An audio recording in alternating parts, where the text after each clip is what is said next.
Um, Very short statement I'd like to make, if I may, because you'll know that for more than a year now I've been encouraging the town council to engage with the issue of Aldenam Reservoir and its future. And you'll recall that back in September I put a specific suggestion to this committee, and I'll quote from your minutes. A proposal from a local resident to include a special supplement on Aldenam Reservoir yesterday, today and tomorrow in a future edition of the Town Crier in its Have Your Say section. The supplement would include a short history of the reservoir together with guest contributions from a cross-section of organisations and individuals who have an interest in the future of the site. It was agreed to go ahead with the local resident's proposal. Now, the local resident, unquote, the local resident was me, and I did as I had undertaken, which was to draft the short history article referred to, and this duly appeared in the winter edition of the Town Crier, although none of the guest contributions mentioned were published because at its October meeting, and without any communication with me, this committee decided, and I quote again from your minutes, in view of ongoing discussions between the landowner of Aldenam Reservoir and Hertsmere Borough Council, the inclusion of an article in a Town Crier publication setting out views of interested parties who had submitted draft contributions as to the future of the site be withheld from the November 2020 edition and be reviewed by the committee at a future meeting, unquote. Now, that's the last time this was heard of. I have to say I'm extremely sceptical about these alleged discussions because nobody else admits to knowing anything about them, and certainly nothing has resulted from them. But it wasn't only interested parties' views that were suppressed.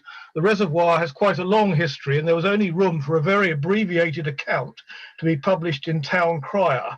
So I suggested that perhaps the full version might go alongside the history of the town on the council's website. And the reason I was given for that not happening was that, and I quote, the history of the lake got flagged when our IT guy was uploading it to the website. Hugh and Pat thought the words appear at times to be opinion of a single individual rather than a neutral history. I've been asked to bring it to the next entertainments committee. I will let you know the outcome. Now, that was in January, and as far as I know, nothing further has happened. What upsets me is that nobody saw fit to tell me that they took exception to the history piece or why. I don't want to be ungracious because Town Crier has published several other things I've written, and the council was very generous in sponsoring the Teddy's Trails book. But what I seem to have run into again here is a conspiracy of silence about the reservoir, and I think it sets a very unfortunate precedent. If you don't like something, please tell me why. Don't just bin it and hope it goes away. Right, John, can I answer that for you, please? First of all, in the minute of the 33, it says, if appropriate. So when we got to minute 42, we decided that there were many things in there that could maybe hold up the discussions or be there were discussions ongoing between Herts County Council, Hertsmere Borough Council, and as far as I know, they are still ongoing. So nothing's changed, John. It was a 14-page supplement that you wanted to add to the website. I did email you earlier this morning or earlier today to say that we don't usually put residents' comments, stories, articles onto our website, but what we will do is councillors will discuss this at the next GMC meeting, and that really is the end of the matter. We can't discuss it any further this evening because, am I muted? No. Oh, okay. I would like to say something as well, though, Pat. Okay, but as far as I'm concerned, it will now go for councillors to discuss this. We haven't got a policy about loading residents' comments, articles onto our website. It truly is for town council events and information for our residents, which doesn't, anyway, I've answered that, thank you, John, and that really is as far as I'm prepared to go. Sandra. Oh, okay, thank you.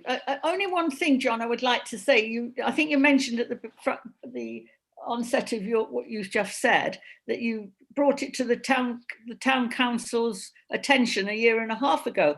But I've been on a committee with Aldenam Renaissance for years and helping them. I'm not sure what you meant out of that. If you could just tell me what you meant by that you brought it to our attention, because I remember going to meetings with them and discussing and helping them with different things to set up in the park. What did you mean, John, if you don't mind me asking? If I can answer that, it was at your council meeting in January last year. At the end of the meeting, under any other business, I was invited to speak, and it was that point that I proposed that your council should publicly engage in the debate about the future of the reservoir and the issues arising from the state of the dam and the rejection of the planning applications. This is not about the country park, it's not about the perimeter path, it's not about any other issues affecting the reservoir. It was quite specifically about the reservoir itself and the ongoing debate as to how its future should be secured. I hear what Councillor Strack has said. I'm grateful to her for answering. There are other articles on your council's website of a historical nature relating to the history of the town, relating to the studios and so on. So I think you might well consider whether that's an appropriate location to have something about the history of the reservoir. Let's have that discussion, but let's have the discussion. Don't just take decisions and leave it at that and keep people in limbo as to what is going on. This is not the time and the place to debate whether or not these alleged discussions elsewhere between other bodies are a reality and are having any relevance to this discussion. We'll have that another time. Thank you. Thank you very much, Pat. Thank you. Thank you. And we're moving on to agenda item 3, declarations of interest.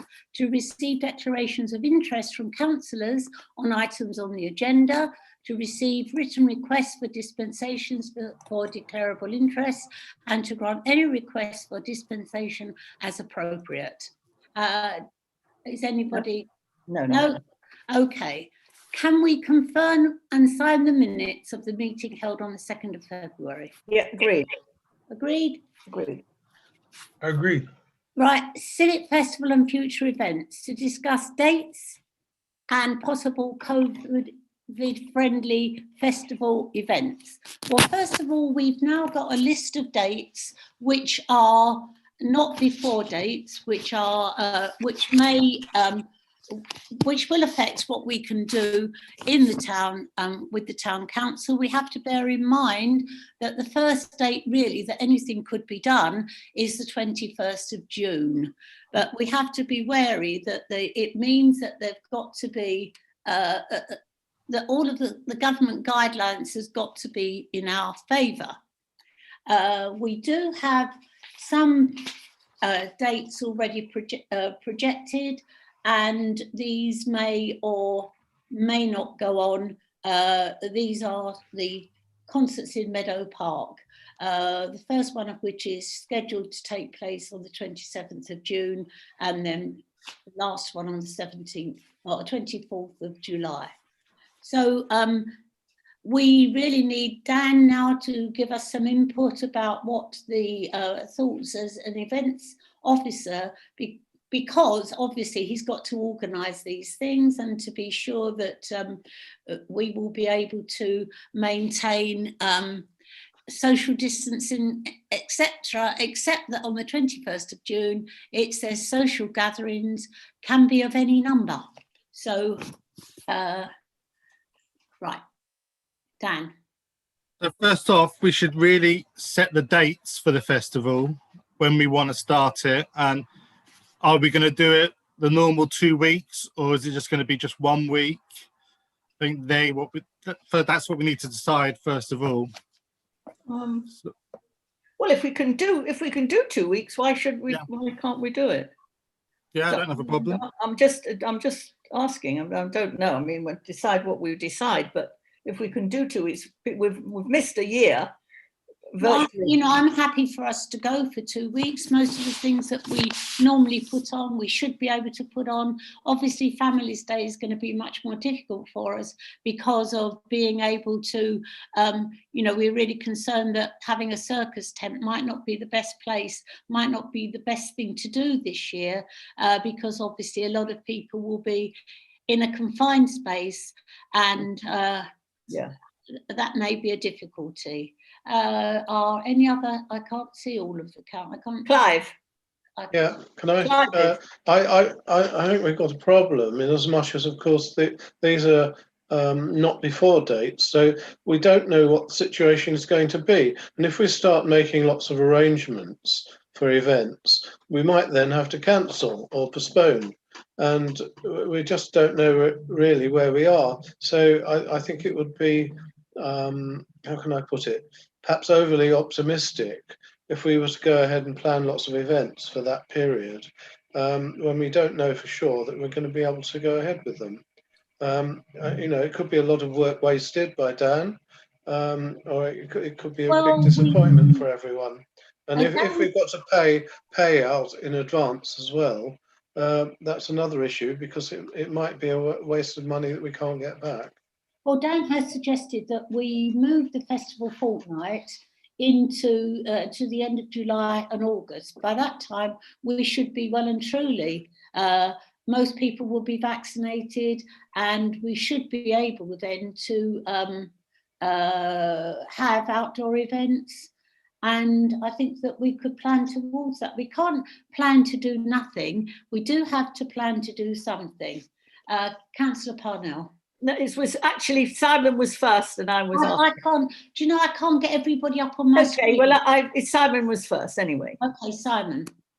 Thank you, Sandra. Just wanted to say that Families Day will be quite safe, and I think that if non-essential retail will be allowed to open, then Families Day should run very nicely.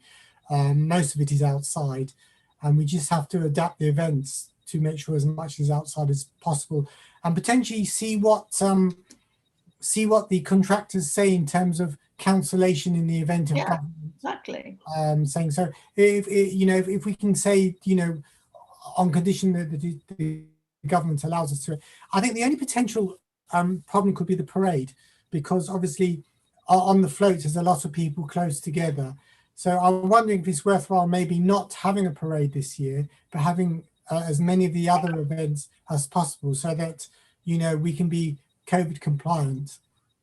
I think that is probably a very good idea. Councillor Kazar. Yeah, thanks. I would go with Simon on this issue, despite the fact that COVID vaccine we've been told that it is very effective against others and all that stuff. Nobody has so far said that it's good for large gatherings. So I think we should desist from having any public meetings or anything in public where large numbers are involved. For small gatherings, things are okay. Yeah. Councillor Parnell. Well, I sort of disagree with you, Clive. I personally think we should arrange to have, if Dan inquires, to see if we'd lose money if we book these things. That's what you would do anyway, wouldn't you, Dan? And so I think it's better to be positive rather than negative. And I personally would like to see something, most things organised, and if they have to be cancelled, the public and the residents of Boreham would know why it is. It's not because the town council can't do it, it's because we're told we can't do it from the government. No, and hopefully, yeah. Could we agree some dates then? Could we agree then that we will, instead of going for July, that we look, the schools will be breaking up in July. It might be nice to have some things for the children to do during the summer. Many of them will not be able to go away. Yeah. So if we looked at beginning our festival fortnight from the July the 23rd, that should give us 8 weeks after the government have said that large gatherings can take place. What do people think about that? Yeah, yes, I do. I was just going to add, I was being cautious, I hope, rather than negative. Okay, you were cautious, but Dan would always ask if he's going to book something for £10,000. He's going to ask, are we going to get the money back? We're not going into it blind, are we? No, I think we are. We are getting in it very, very blindly. It's not the question of our attitude. It's not the question of what Dan would say. It's what the question of what the doctors and the government say.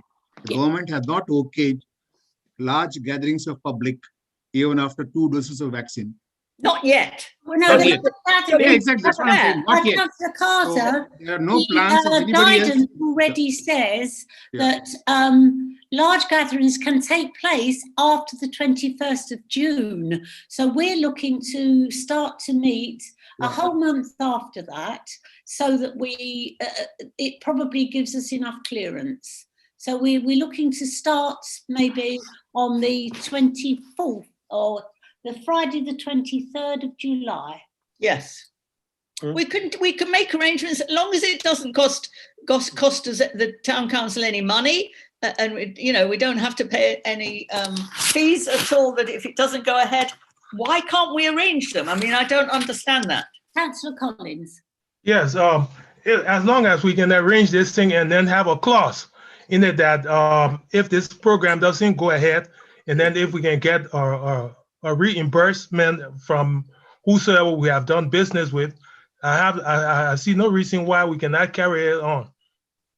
Okay, Councillor Rubner. Just wanted to say that I think it'd be great if we can put on a summer festival this year, a civic festival. Exactly. People are desperate to be out and about and do things, and also it shows the as a town council we're carrying on, pushing forward as we've done up to now. With the town criers come out despite the pandemic, and we've done a lot of online stuff despite the pandemic. Exactly. And so I'm really keen for the town council to put on a civic festival. I am. Hey Dan, my main question is to Dan. Having it on the 24th of July, does that give you ample time to organise everything? I was just about to ask him. Should be okay, because the whole country's been in this situation. So now I have dates, I can make phone calls, I can book things. Yeah. It's not like we've left it to the last minute. It's everyone's in the same boat. Yeah. All right, so Dan, what I would suggest then, and Councillor Carter, I'll come to you next. We're starting on the 23rd, which is the Friday. We're going through for 2 weeks, maybe and a bit. And can you plan all of the things that, some extra things that you've planned as well, because of, maybe we need some children's activities that we can plan during the summer, so that it helps out with parents having something to take their kids to see that won't cost them anything, that kind of thing. Councillor Kaza. Yep, I don't want to be a prophet of doom, but Boramwood has got one of the highest COVID incidents in the country. And God forbid, if it should spike because of these gatherings, we'll be unnecessarily accused. Well, we might make, 1 minute, just 1 minute. While Dan might make internal arrangements, which I have no problem. It's not the question of money. Let us not make a public announcement and let the public criticize us. No, I don't think they will. No, absolutely. We're working within government guidelines. I know. Councillor Parnell, then Councillor Rubner. Okay, there's a company that does Dan. There's a company that does football. It's Des. Remember Des? He does football things for kids. Maybe we could have something football outside. It's they'd love it. Something like that for kids, that they would just love it. And it's the holidays. So maybe you could ask about that, please. I was about to say exactly that. Obviously, because of my association with Lee Cliff, I know that Des Fahili puts on a lot of activities. That's who I meant. And that's what I'm saying. So I was about to say exactly what Sandra said. It might be worthwhile approaching Des. Des is also a small enough company that you could probably agree with him that if the government says no, then we won't take any money from him. Yeah, he wouldn't take us for a ride. He used to work for the town council, so he knows us very well. Exactly. He uses our hall a lot. Yeah, he wouldn't take us for a ride though. Definitely not. A few years ago, when I was mayor, the Arsenal ladies team, footballers of some of them set something up in Meadow Park, Yeah. and that was quite fun. I think there were quite a I few would say- people there, and some of them were, you know, international players of the game. It might be worthwhile trying to approach them I would, to see whether they could get involved in some sort of football activity as well, well, because they play their home games in Meadow Park on the pitch there. I was about to say that as a Tottenham supporter, I've having bias against Houseful Ladies. But I did want to say that I fundamentally disagree with what Prabhakar Kaza said earlier. I don't think we'll be criticised. I think we'll be praised for trying to do something. Absolutely. So, and we certainly would not put anybody in danger. All of our events that we plan to do can either be cancelled or can be arranged so that they are COVID friendly. Yes, So exactly. I think we go, Dan, go ahead now and sort out a summer festival for us and present it to us at the next entertainments meeting. Yes, great. There's Thank lots you. of things on your list. There's movies in the park. There's well, I don't think we'll get any of the schools taking part in anything because they're going back to work, and I think that they'll just take a deep breath when it gets to the last day of term. And but there are, as I say, the band concerts in the park are all going ahead, and none of those charge. So Families Day is easy to arrange because most of our voluntary organisations will still come along with stalls.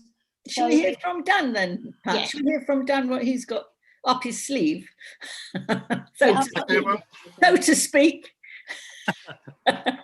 Show us your sleeves, Dan. Come on, no rabbits. Well, I was thinking it's not going to be like it was in previous years. Sorry. I'll book stuff, but I'll book stuff that's easy to cancel. We're not going to go overboard. Exactly. I agree with what Simon says about the parade. That's too big a risk. And also, people aren't going to have the time to get stuff prepared. You know, we are still on lockdown. But can I ask you, Pat, you just said about the schools, but we could ask them if they want. We would have to ask them if they want. Well, we will ask them anything that we actually decide to set up, and we'll obviously, when we set up our summer programme, we'll ensure that it goes into schools, so the families will know about it. And we've suggested certain art events that could take place. That could take place. That children could do as individuals, and we could still do all of those things. Yeah. But I think if Dan gets the list together of all the things he's suggested in the past, then we've got a great programme. No parade, but you know, so what? We'll come back with a bigger parade next year. Yeah, I still think we should definitely do the virtual performing arts concert. So I think that's an easy thing for the schools to do. Okay. All they've got to do is record the children singing or doing their dance. That's much easier than arranging to go anywhere with them. We've also got the town flag unveiling.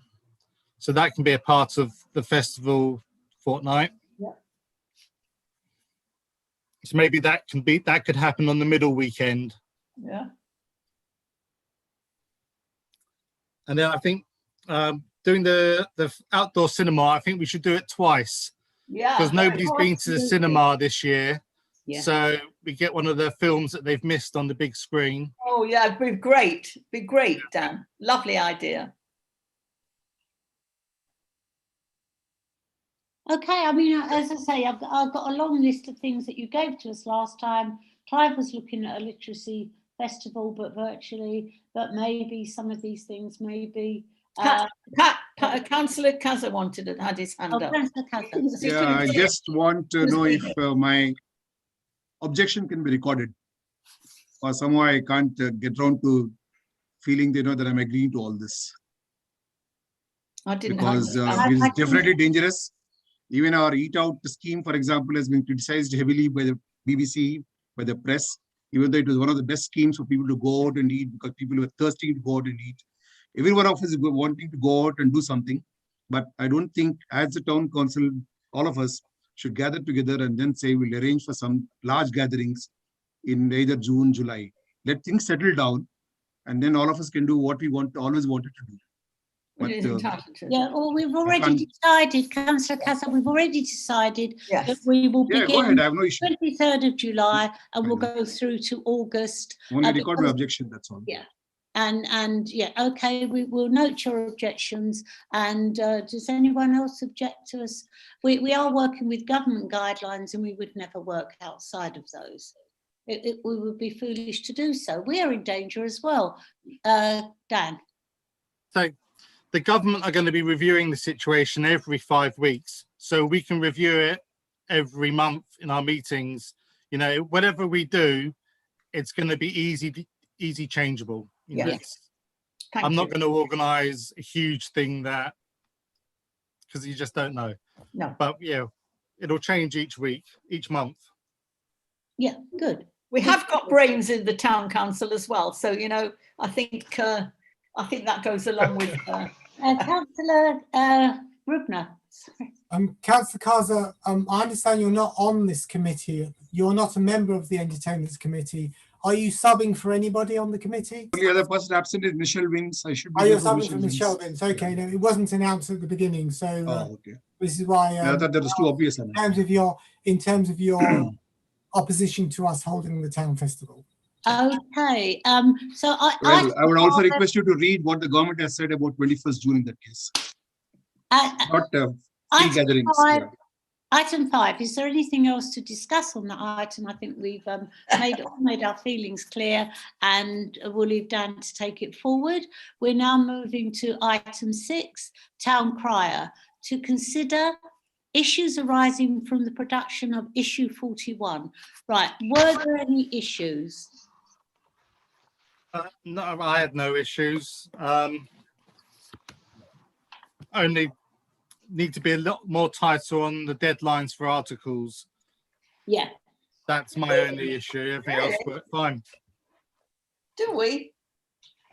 A deadline for the articles, and I'm guilty of this as anybody, and also the length of the articles, and they must have their photographs with them. Oh yeah, so you want with every article a photograph. Yeah, and we did look at what dates we might. So that's preempting the next dates for future issues. So I think probably we need to give people a bit more time to get their act together with this. We certainly want it to go out before our summer festival, so we would want our summer town crier to go out mid-June. Would work. Is that a good time for it to go this year? Okay. I'm happy with that. Okay, so we're looking at the date we're looking for it to be delivered would be the weekend of the 12th to the 15th of June, or shall we leave it to the next week when it's the 18th to the 21st? That's when they say that things are going to get better. Pat, Simon wants to speak. Sorry, Councillor Rubner. I would be inclined to deliver it on the first week of July because it'll be just before the summer festival. So we'd have much more information in terms of the summer festival. And not only that, it'll be closer to the festival so that it will be fresh in people's minds after reading the town crier that the festival is happening in 3 weeks' time.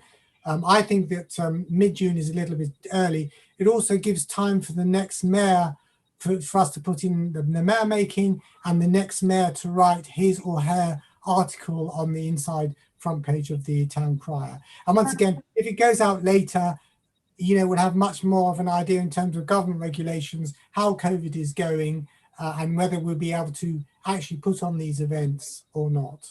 Well, there's two dates that would be possible. The weekend of the 25th of July, which is right at the end, and that gives 3 weeks to the start of the summer festival. The other one is the weekend of the 2nd of July to the 4th of July, which is a bit closer to the festival. What do other people think about that? I think the 1st of July is a good date.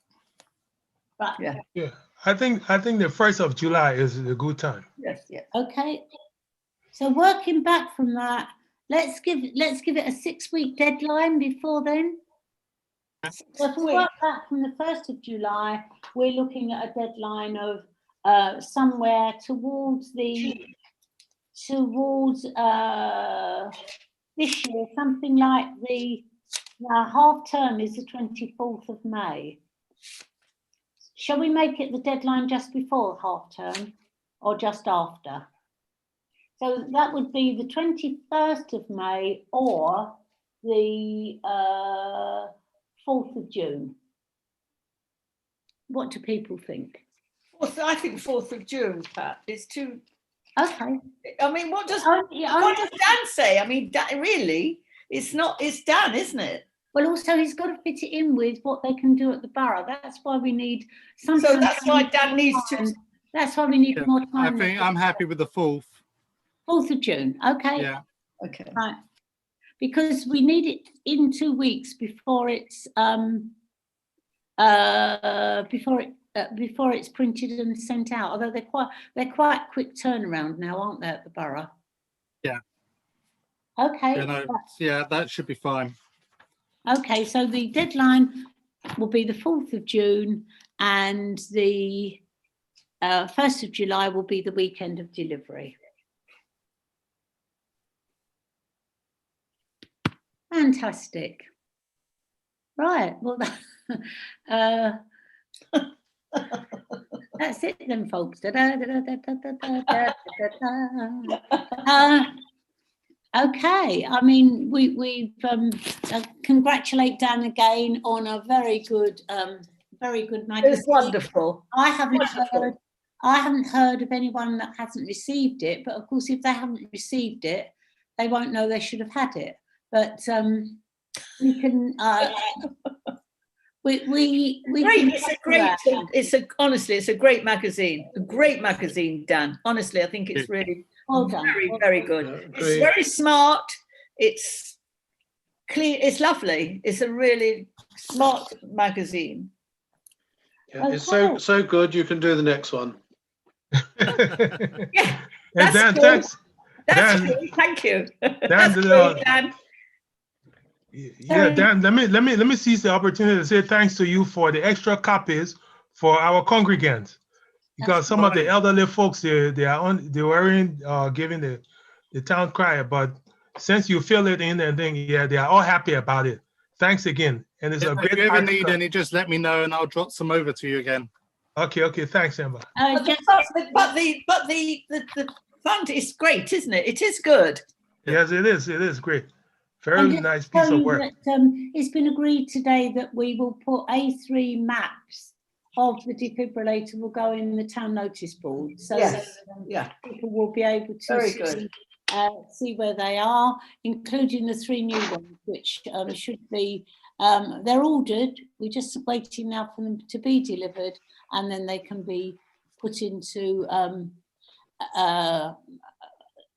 the local shopping roads. But also I heard today, Clive, Marks and Spencer's have got one now.